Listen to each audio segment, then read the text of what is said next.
Panginoon, salamat ulit sa araw na ito. Salamat ulit sa biyaya.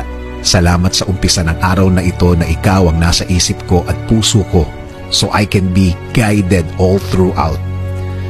Panginoon, inaamin po namin sa inyo na may mga araw o panahon na kami nanghihina. Kami nawawala ng pag-asa.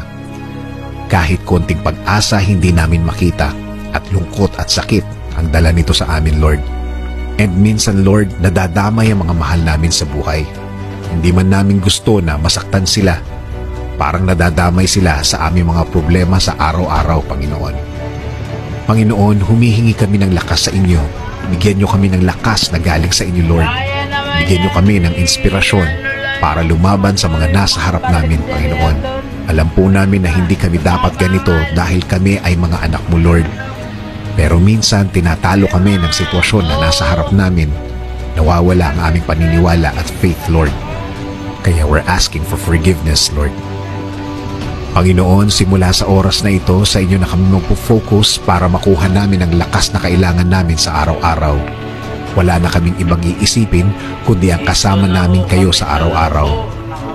Ibibigay po namin ang lahat ng problema namin sa inyo, Panginoon. Mapapera man ito, mapatao ang problema namin o sitwasyon, ibibigay po namin ito sa inyo ng buong buo. Wala kaming ititira sa amin kundi pagtitiwala.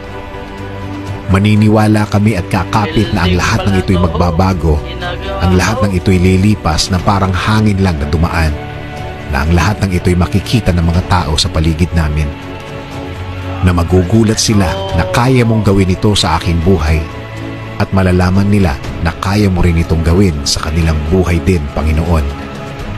Sabi nga po sa Proverbs 3:5-6, trust in the Lord with all your heart and do not lean on your own understanding. In all your ways, acknowledge Him and He will make straight your paths. Kaya Lord, we will not depend on the things that we know. We will not depend on our strength. But we will depend in your love and authority in our lives, God. Ipinagdadasal din po namin ang aming mga pamilya, Panginoon. Huwag niyo rin po silang pabayaan.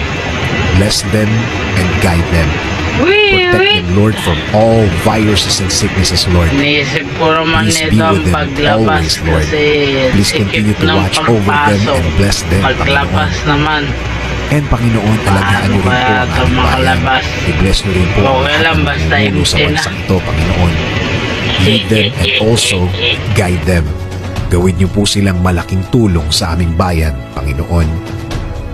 Lord, thank you for the relationship. Thank you.